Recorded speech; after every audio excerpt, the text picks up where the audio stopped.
washirika, watu wako wa karibu, watu wanaokuzunguka, watu wanaoshirikiana nao kufanya vitu mbalimbali. Chagua kwa hekima, kwa sababu kila mtu anayechagua kuja kwenye maisha yako kwa namna moja au nyingine ana ushawishi kwako.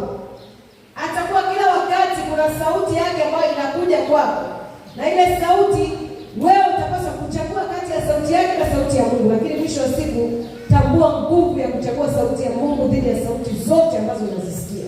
Amina, mtu wa Mungu. So Yehoshafati yeye alimcha Mungu. Alimcha Mungu, alimpenda Mungu, alifanya ushirika na Mungu, lakini ushirikiano wake na Ahab haukuwa mzuri. Ushirikiano wake na Ahab haukuwa mzuri, na matokeo yake tunaona kwamba ilipelekea maafa ya mfalme wa Israeli. Na hiyo tunaiona hapa katika mstari wa kwanza kwamba basi Yehoshafati alikuwa na mali na heshima tele, tena akafanya ujamaa na Ahab. Hata baada ya miaka kadha wa kadha akamshukia Ahab kwa Samaria. Ahab akamchinjia kondoo na ng'ombe tele, yeye na watu waliokuwa pamoja naye, akamshawishi ili apande pamoja naye waende Ramoth Gilead. Kwa hiyo katika maisha haya ya wokovu, tafuta kushirikiana na watu ambao ni wema, kwa sababu Biblia inasema kwamba marafiki wabaya huharibu tabia njema. Ukiwa na washirika ambao hawafai, watakushawishi vibaya, kama Ahab na Yehoshafati. Mashauriano yao hayakuwa ya kimungu, hayakuongozwa na Mungu, haikuwa mpango wa Mungu. Kwa unaweza kuwa na marafiki ambao wanataka kuingiza katika vitu ambavyo sio vya Mungu. Kwa lazima uangalie ushirika na ushirikiano watu ambao unashirikiana nao. Na mara nyingi akisha ushirikiano wenu una faida na unanufaisha kiroho chako, kwa sababu wewe katika maisha yako unayoishi hapa duniani hapa una muda mfupi wa kuishi, lakini maisha ya baadaye ni marefu zaidi. Kwa hiyo unachoamua leo, unapoishi leo, pia inaamua baadaye yako. Amina, mtu wa Mungu. Waangalia sana watu wanaokuzunguka. Kitabu cha Amos, Biblia katika kitabu cha Amos 3:3. Amos 3:3 nasema, je, watu wawili waweza kwenda pamoja wasipopatana? Haiwezekani watu wawili wakaenda pamoja wasipopatana. Kwa hiyo huwezi kuwa na marafiki ambao hawamchi Mungu ukategemea kwamba wewe unayemcha Mungu kwamba mtapatana katika njia iliyo sahihi. Haiwezekani. Siku zote watakuvutia kwenye njia zao.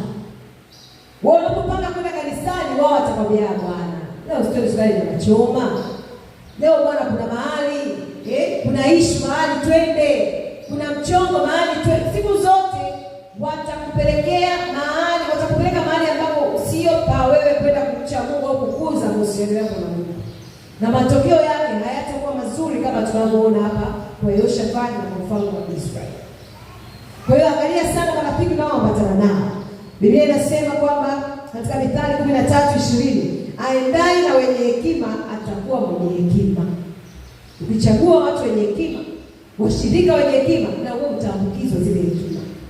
Lakini ukikaa na wapumbavu, utakuwa na wewe mpumbavu. Haitakuwa hivyo kwako katika jina la Yesu. Roho Mtakatifu akusaidie kutambua marafiki wenye tabia njema, ili na wewe uwe mwenye hekima katika jina la Yesu Kristo. Amen. Kwa sababu mtu uliyekuwa naye, mara nyingi inasema kwamba kimtokacho mtu ndicho kilichoujaza moyo wake. Kwa hiyo ukikaa na mtu ambaye hana Mungu, yatakayokuwa yanamtoka ni yale ambayo hayana Mungu. Utajikuta na wewe kidogo ile kiu na shauku ya Mungu inaanza kukata. Yale mambo mema ndani yako yanaanza kukauka. Energy yako inapotea kwa sababu unazungukwa na washirika na marafiki ambao hawana Mungu. Amina, mtu wa Mungu. Wale watu ni wa muhimu kwa sababu wanatakiwa na wewe uwavute kwa Mungu, lakini wakiwa na ushawishi kuliko wewe wanaweza kukuvuta kurudi nyuma. Amina, mtu wa Mungu. Kwa hiyo kuwa makini, kuwa mjanja kama nyoka. Kuwa mjanja. Kuwa mjanja. Sije ukavutwa ukatolewa kwa Mungu. Amina, mtu wa Mungu. Namba 2 tunajifunza kupitia hii sura kwamba tutafute kwanza ushauri wa Mungu. Tutafute kwanza ushauri wa Mungu. Unapokuwa unalo jambo mbele yako, nataka kufanya kitu, kama hujaamua kwa akili zako au kwa sauti nyingi za wanadamu, tafuta kwanza mapenzi ya Mungu juu ya jambo kama hili yanasemaje? Neno la Mungu linasemaje kuhusiana na jambo hili? Tafuta.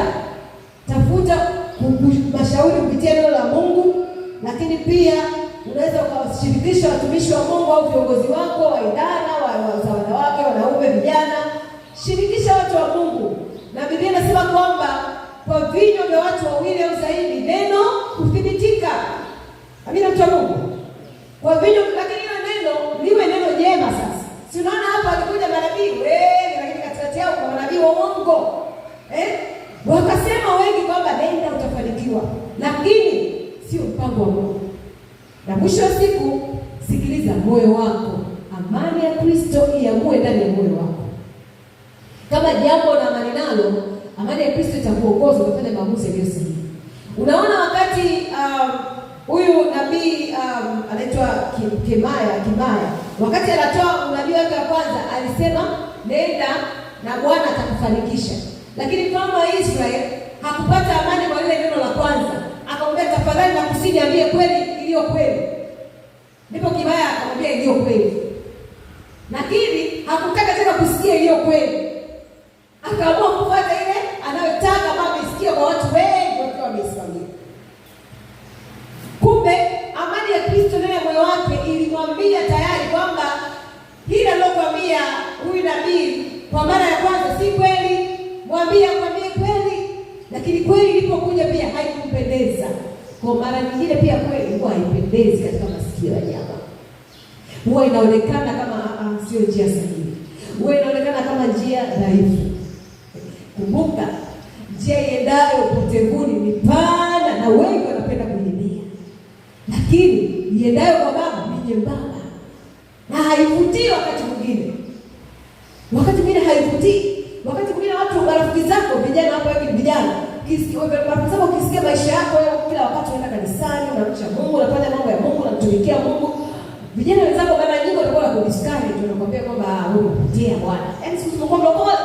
Sisi tumekuwa hivi. Ndipo tutakwambia vijana wengi. Lakini hao wakikaa katika 18 zao, huwa wengi wao wanajutia na hawapendi maisha wanayoishi.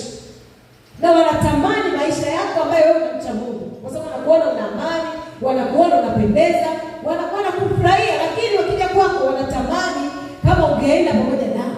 Ile bomb psychology. Kwamba twende kama kundi. Kwa nini huyu yuko peke yake? Lakini tukimwangalia pale tunaona kama amefanikiwa, lakini kwa nini hayuko na sisi? Aende na sisi. Mara nyingi tunataka kwenda kama hivyo. Lakini wewe Bwana akusaidie. Bwana akusaidie kwamba utafute kusikia ushauri wa Mungu kwanza.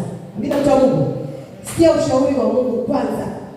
Na ilikuwa ni kawaida wana wa Israeli wafalme wakiwa wanataka kwenda vitani, walikuwa ni kawaida kuanzia Daudi wanamuuliza Mungu, na Mungu akiwapa njia, akiwapa green light, wakienda wanashinda kweli. Lakini wakienda kwa mawazo yao wenyewe wanashindwa, wanapigwa. Hiyo ilikuwa ni kawaida kwa wafalme. Na manabii ndio walikuwa wakiwaambia. Lakini kulikuwa na manabii wa kweli na uongo. Hata sasa wako manabii wa kweli na uongo. Na uongo wako wengi. Na ndio wanaonekana kama wana nguvu. Sasa unabidi uwe makini tu. Amina tu. Mwisho wa siku kweli ya Mungu ikuongoze. Kweli ya Mungu ifanye mashauri ndani ya moyo wako. Amina? Yes. Kwa hiyo mtu wa Mungu hupaswi kufanya maamuzi makubwa bila kumshirikisha Mungu. Nataka kuoa kijana. Nataka kuoa, nataka kubadilisha mkoa. Nataka nikaishi wapi? Mshirikishe Mungu. Hakikisha ni sauti ya Mungu inakuongoza. Acha kwenda kufuata mkumbo. Ongozwa na Bwana. Amina? Na mara nyingi ushauri wa Mungu utakupa usalama. Matokeo yake yatakuwa ni salama, yatakuwa ni mazuri kwako. Kwa hiyo taomba wakati wote, omba, lakini pia tafuta mapenzi ya Mungu kabla ya kufanya maamuzi ya muhimu katika maisha yako. Namba tatu tunajifunza kwamba kweli ya Mungu huwa sio maarufu. Sio popular. The truth, mara nyingi kweli huwa haiwi maarufu. Tunaona nabii wa Mungu aliposema kweli alikuwa peke yake, lakini wale ambao wanasema isio walikuwa wengi. Kwa vitu vya Mungu vinawezekana visiwe maarufu kabisa. Mahali penye Mungu panaweza pasiwe maarufu kabisa, pakawa tunaonekana kama pa kawaida. Lakini kumbe ndio penye Mungu hapa. Amina tu Mungu. Tunaona hapa kama manabii wengi walimtabiria Ahabu ushindi, lakini Mikaya peke yake ndiye alisema ukweli. Mikaya akasema mimi nimeona, Bwana amenionyesha Ninaona wana wa Israeli wametawanyika milimani kama kondoo sio mchungaji. Kwamba mchungaji ameshapigwa. Kwamba Biblia inasema adui itapiga mchungaji na kondoo wote tawanyika. Kwa neno lile la Mikaya ni kwamba mchungaji atapigwa. Ndio Mungu alikuwa anakommunicate hapo na mfalme wa Israeli.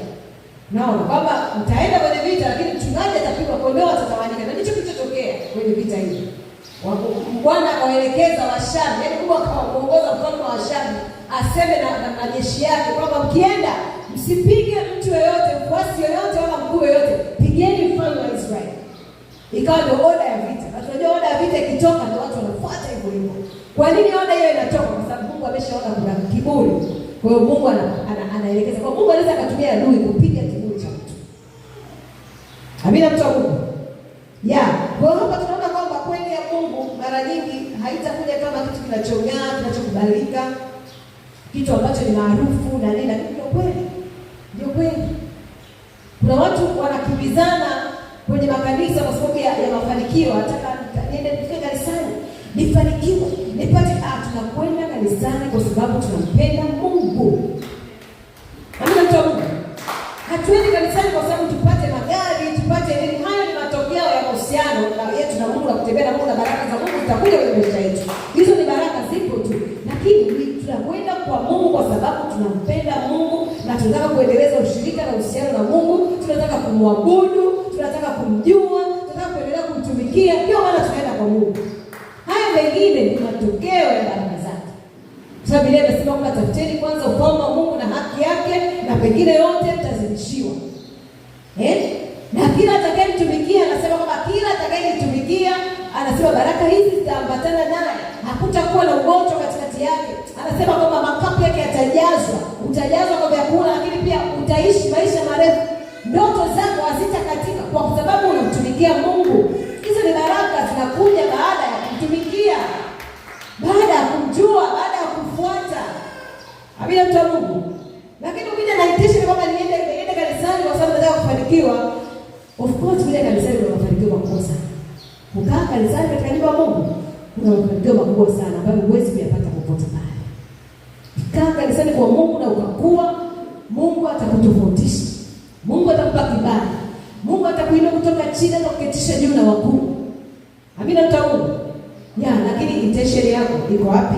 Intention yetu lazima iongozwe na pendo letu kwa Mungu. Amen. Na tutakapofika kweli naposemwa ile kweli inaweza isiwe maarufu. Mara ya kwanza utafika kanisani, kweli itakuwa ni kwamba mjue Mungu, mpende Mungu, acha dhambi, tumikie Mungu. Hiyo itakuwa kweli leo kuja. Yaani kwanza ile kweli kutengeneza, ile kweli kutoa matakataka ndani yako na kuweka sawa kwa Mungu, ili sasa uweze kuexperience baraka za Mungu. Kwa hiyo kweli itakuja haipendezi sana. Itakuja kweli ambayo nakwambia ni damu za kiroho, kwamba ili ufanikiwe namna hii haiwezekani bila kufunga na kuomba. Ili ufanikiwe ni lazima uwe mwaminifu kwenye kutoa zaka kwa ukamilifu, ili baraka hizi zikujie. Utasikia ni damu za kiroho, ukiambiwa ni damu za kiroho, na utaambiwa tena, kwa sababu kweli ya Mungu huwa haipendezi katika masikio, lakini ndio hiyo ambayo inamtoa mtu. Amina, mtu wa Mungu. Kwa hiyo ukitaka kweli kukua, unaenda tafuta kanisa ambalo linakwambia kweli ya Mungu, ambalo linasema neno la Mungu, ambalo linatamka neno la Mungu, hata kama inakwambia mafanikio ya kuonyesha njia. Amina, mtu wa Mungu. Kuna vitu hutavipata bila kufuata kanuni za Mungu, bila kutembea na kuziishi kanuni za Mungu. Kanuni za Mungu zinatoka katika neno lake. Amen. Na unaweza ukaona kwamba watu wengi wanakubaliana na jambo fulani, wanakimbizana, wanafuata, wanaona kwamba njia ni hii ndio njia sahihi. Haya ndio mambo sahihi. Wako wengi, maelfu kwa maelfu, lakini haimaanishi kwamba hiyo ndio kweli au hilo ndio jambo la Mungu. Haimaanishi. Bado wewe tafuta kuijua kweli ya Mungu. Neno la Mungu ndio kiongozi wako, ndio likuongoze kufanya maamuzi yako. Amen. Kwa hiyo tunajifunza kutoka katika hii sura kwamba ukweli wa Mungu haupimwi na idadi ya watu. Idadi ya watu unapimwa kwa neno la Mungu, unapimwa kwa amani ya Kristo ambayo inaamua ndani ya mtu. Mfalme wa Israeli anamwambia Imaya kwamba niambie kweli, kwa sababu hakupata amani kwa alilolisema ile nabii. Kwa hiyo anamwambia kweli, anamwambia kweli na kweli nayo pia haitaki. Nafika kwenye nyakati kama hizo, uko katikati, sauti ni nyingi, hujui sauti ipi ni ipi. Lazima na wewe neno la Mungu la kutosha ndani yako, ambalo neno la Mungu la kutosha ndani yako ndio litakayokuletea amani, kwamba nenda njia hii. Na utakapoifuata utaona hiyo njia njema. Amen. Tunajifunza pia kwamba namba 4, tunajifunza watu wengi hupendelea kusikia wanachotaka kusikia. Watu wengi wanapenda kusikia wanachotaka kusikia. Hawapendi kusikia kile ambacho Mungu anataka wakifanye wakifuate. Ni kawaida wanadamu. Ni kawaida. Hata wewe tujichunguze. Mara nyingi unapoenda kutafuta ushauri, mara nyingi unatamani unataka kutafuta ushauri, lakini tayari ndani yako umeshajishauri. Tayari ndani yako tayari na maamuzi. Lakini unasema ngoja kwanza nikamshirikishe na mchungaji. Nisikie mchungaji anasema. Alafu mchungaji akisema kitu ambacho hakiendani na kitu wewe unafikiria wewe, tayari unaanza kupingana na ile sauti. Unasema ngoja nikamshirikishe na mwingine. Ukienda ukisikia kama haijapendeza masikio yako, mara nyingi na adui, yote hiyo ni mipango ya adui. Kwa sababu adui kazi yake ni kuharibu, kuchinja, kuua na kuangamiza. Hapendi kabisa uifikirie toba, ufikirie uhuru. Hapendi kabisa, adui hapendi. Kwa siku zote anataka kukupotosha. Anataka upate njia zake ili mwisho wa siku akakutane na wewe pale mbele. Hadi ni mjanja. Anataka tu kukupotosha leo. Ufuate njia zake ili mwisho wa siku akukute umekaa peke yako huko vulnerable, ili akufanye kuwa mawindo. Haitakuwa hivyo kwako katika jina la Yesu Kristo. Tunaona pale katika mstari wa 7, mfalme wa Israeli akamwambia Yehoshafati, yupo mtu mmoja ambaye tungeweza kumuuliza Bwana kwa yeye, lakini namchukia kwa sababu hanibashirii mema kamwe, ila siku zote mabaya, naye ndiye Mikaya mwana wa Imla. Yehoshafati akasema, la, mfalme asiseme hivi. Na ndipo mfalme alipomuita Mikaya. Lakini alipomuita Mikaya alichosema pia hakikumfurahisha mfalme. Kwa mfalme hapendi kusikia habari Mikaya anazosema kwa sababu hazifurahishi masikio mwake. Na ndipo pia maisha ya watu wengi hawapendi kusikia sauti za maonyo, sauti zinazorudisha katika mistari. Wengi hawapendi kusikia. Asubuhi ya leo Roho Mtakatifu atusaidie, aturudishe katika njia zilizo sahihi katika jina la Yesu Kristo. Amen. Asubuhi ya leo Roho Mtakatifu atusaidie tuendelee kusikia.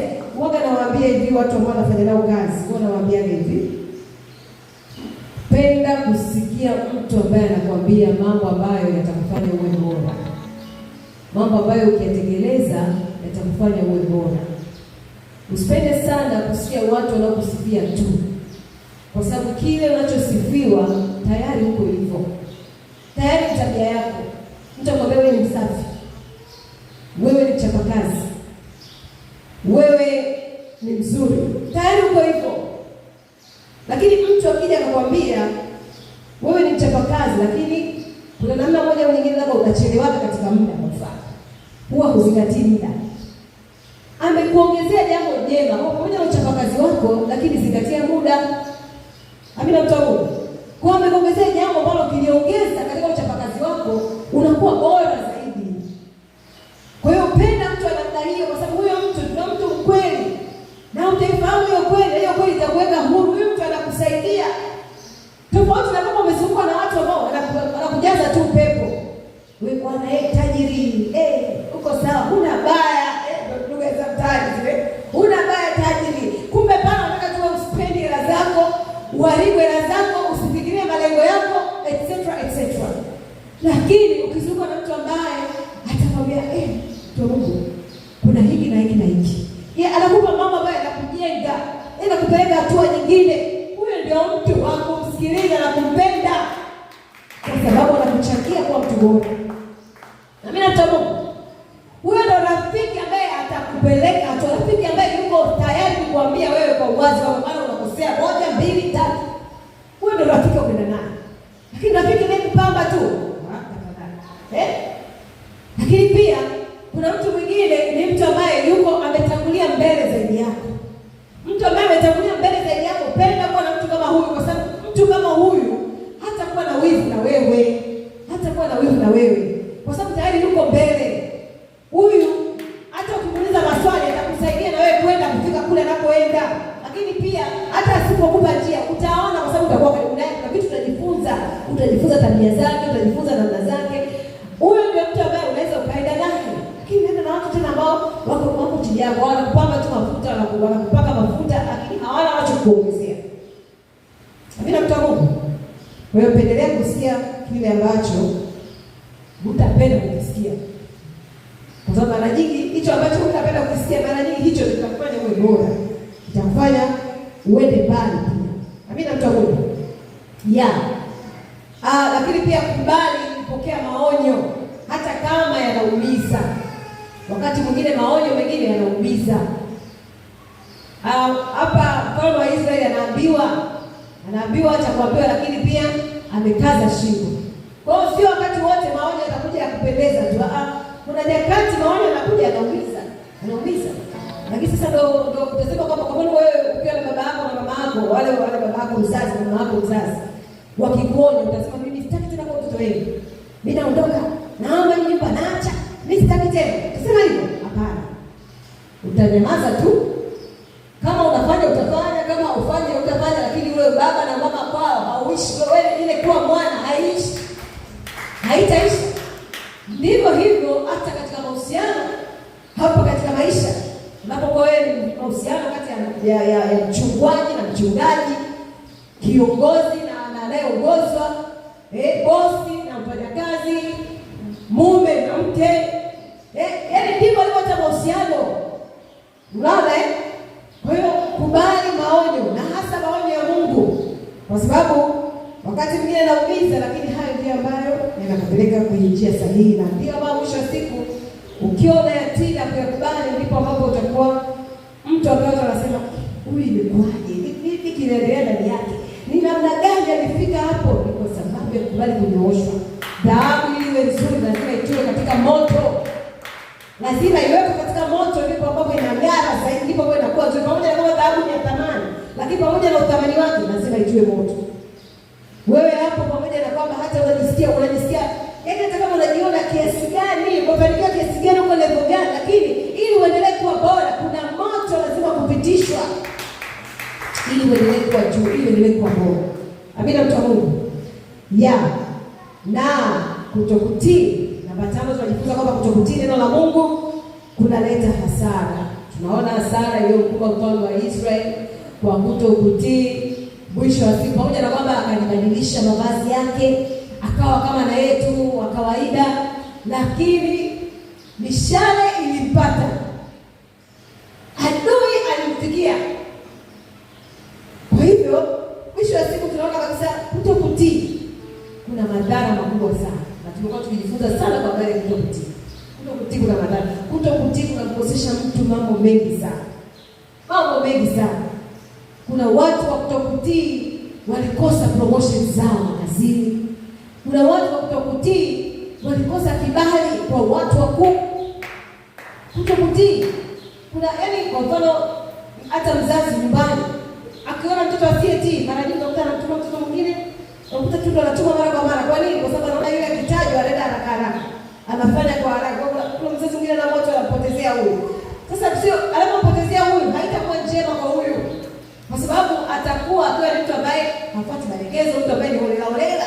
Lakini yule ambaye anafuata maelekezo ya wazazi anakuwa hivi. Njia zake zinakuwa zimenyooka kwa sababu ni mtii. Naona.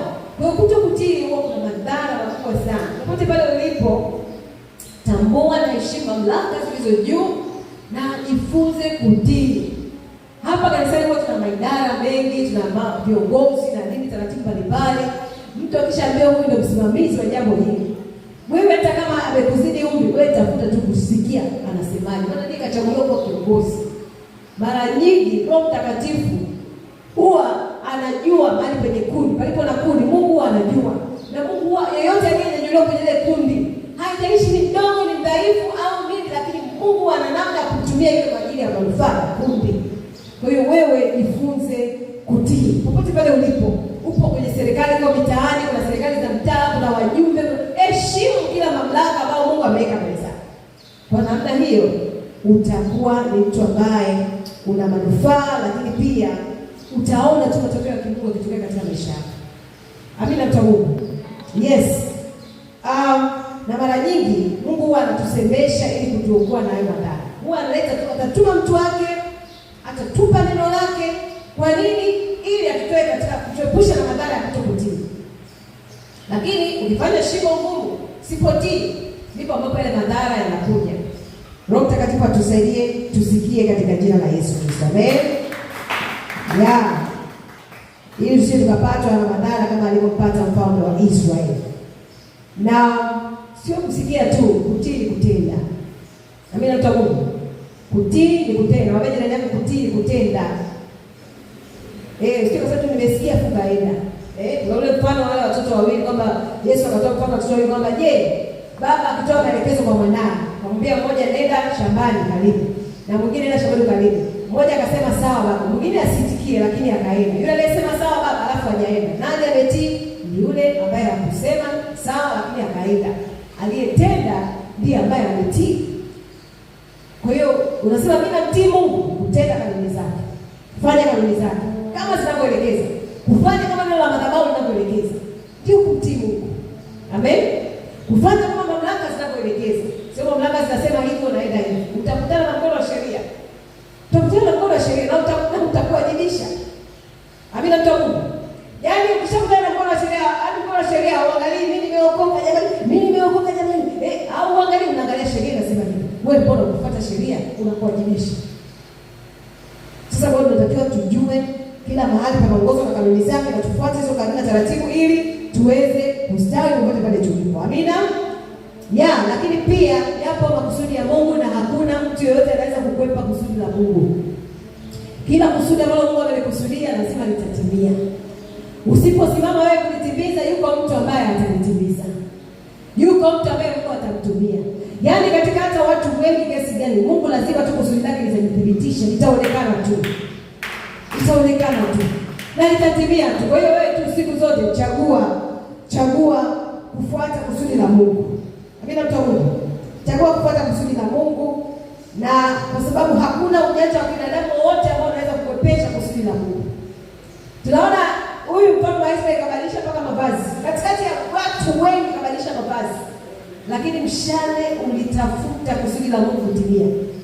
Mshale ukatafuta ukaenda kupata. Na matokeo yake mwisho tunaona maafa yanafika.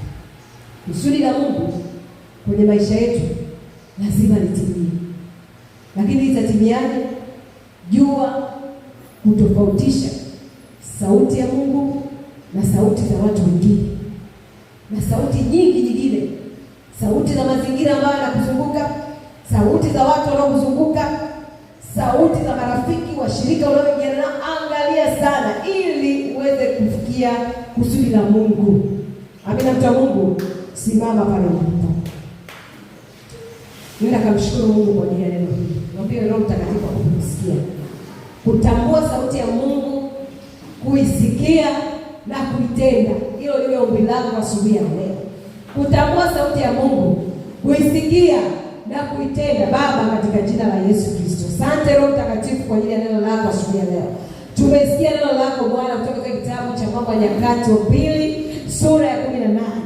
Roho Mtakatifu, asante kwa neno lako wewe linakuja Bwana kututoa katika maangamizo. Asubuhi ya leo Bwana tunaomba neema yako. Tunaomba neema yako ya kusikia, ya kutambua sauti ya Mungu na kuisikia katikati ya sauti nyingi, na tuweze kuona matokeo katika jina la Yesu Kristo. Baba, tunaomba neema hiyo katika jina la Yesu Kristo. Baba, ondoa kila mapando ndani ya mioyo yetu. Kila mapando yanayozuia kusikia. Mwambie Mungu, kila mapando yanayozuia kusikia ndani ya moyo wangu, naomba uyangoe katika jina la Yesu Kristo. Naomba shekete bayana na bosikata. Rikada rabo shekete bayana. Yako mapokeo ya dini ambayo umepokea, ambayo haya mapokeo wewe yanajitanguliza. Unapokuja sauti ya Mungu, yale mapokeo yanasimama na zuia kusudi la Mungu katika jina la Yesu Kristo. Kila mapokeo ya dini yanayozuia mimi kupokea kweli ya Mungu katika jina la Yesu Kristo, hayo mapokeo ninakataa, yaharibiwe ndani yangu katika jina la Yesu Kristo, yaharibiwe ndani ya kila mtu mmoja katika jina la Yesu Kristo. Vipo vizuizi huko utaji ambao umewekwa ndani ya moyo wako, ambao unalipinga neno la Kristo, unapinga injili isipate nafasi ndani ya moyo wako.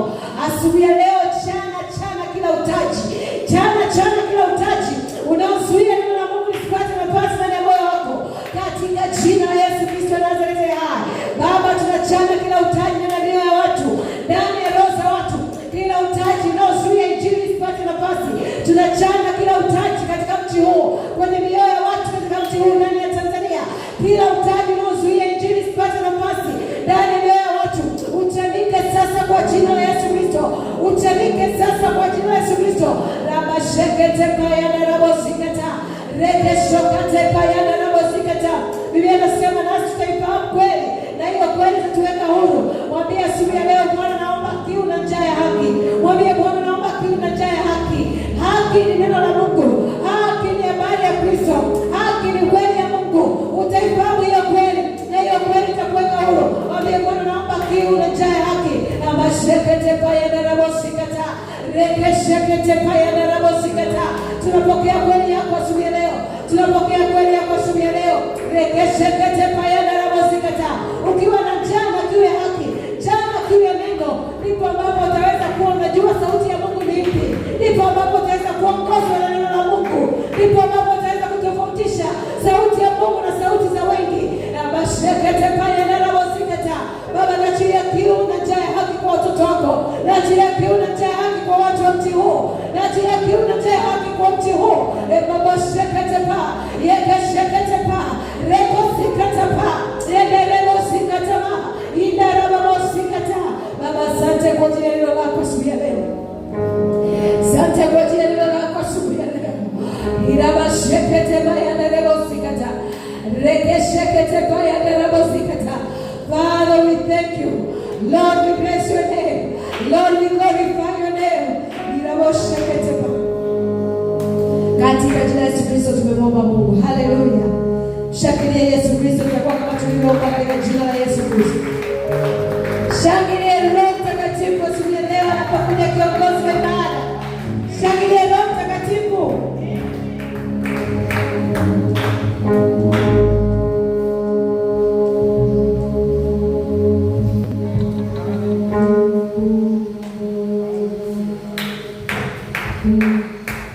Haleluya, mshabihi Bwana makofi.